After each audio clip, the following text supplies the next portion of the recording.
يا جدعان، عشان في ناس كتير بتكتب لي تعليقات انت فاشل عشان ما طورتش من نفسك، انت فاشل بقالك كام سنه وشغال عتال. انا هشرح لكم حاجه، ركزوا معايا.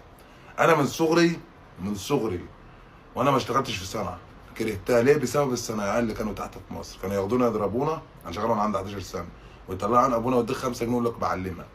ما كانوش بيعلمك، كانوا بيضربوك ويشغلوك عتال برضه. في الاخر اشتغلت على الونش بتاع الطوب، واشتغلت في حاجات فاعل يعني عشان اجيب فلوس. لما انا سافرت هنا، انا قعدت شغال 9 سنين في الخضار، شربت التجاره، شربتها صح، وربنا كرمني وفتحت مصلحه، فتحت محل اكل فيه عيش.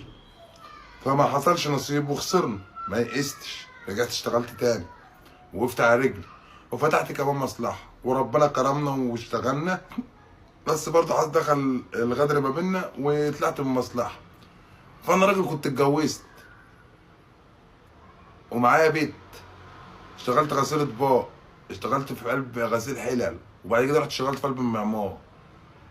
قال لهم استنوا بقى علموني الصنعه يابا، الشغل ما هوش عيب، والحمد لله. اللي بيقول لك انت فاشل، لا انا مش فاشل، انا من وانا عندي 11 سنه وانا شغال، وانزل اتفرج على بيتي في كفاركلا، وانزل اتفرج على الارض اللي انا شاريها.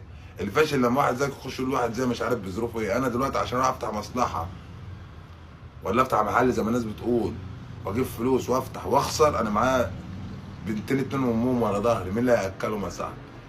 فبالعقل كده، مفيش وقت اللي انا اجازف، مفيش وقت اللي انا اخش. انا لو مش شغال ورب ما قال ناكل يا صاحبي، فهي ماشيه بالستر كده.